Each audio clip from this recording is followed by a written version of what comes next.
he speaks identity. As if in that moment, it was Luke 8 when he said Mary and he casts out 7 demons.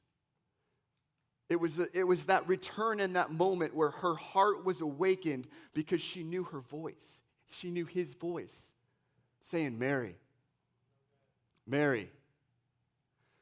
And this is when she meets the resurrected Jesus. And up until this point, I want you to see, Mary is weeping in the garden.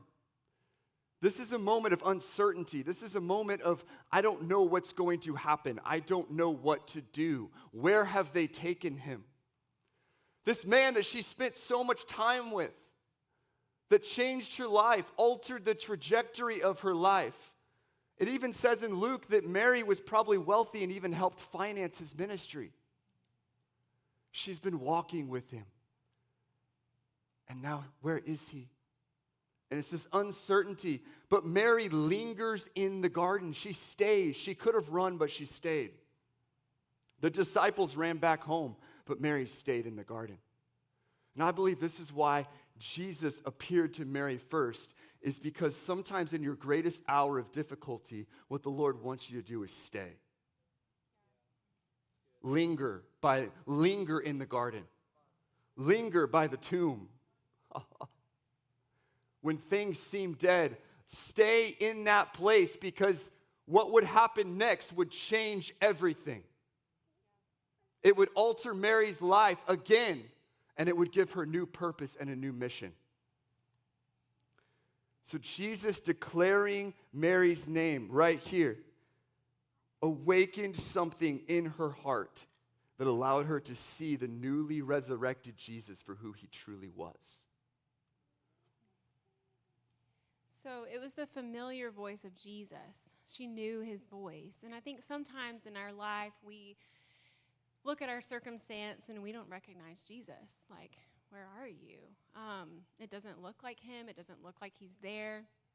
And if you know Andrew and I's story over the last year,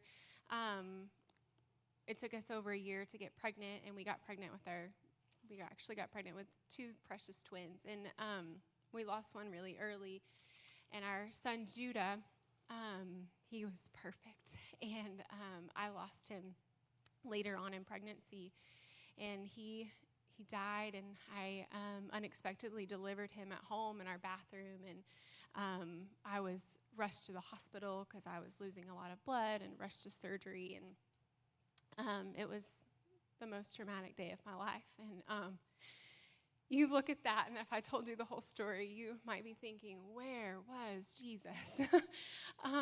Because I asked that same question, and I told the Lord, I was like, I need you to show me every spot that you were at that day.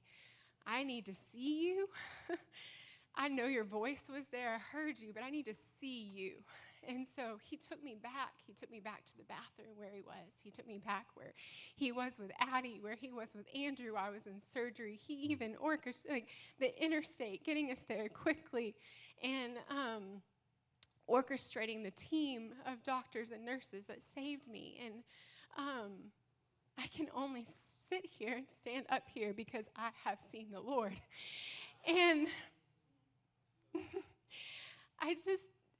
I wonder with Mary, like, as I was thinking back, like, she thought he was the gardener. Like, just think about that. Like, what difference in Jesus it looked like. And sometimes Jesus looks different in each of our circumstances, too.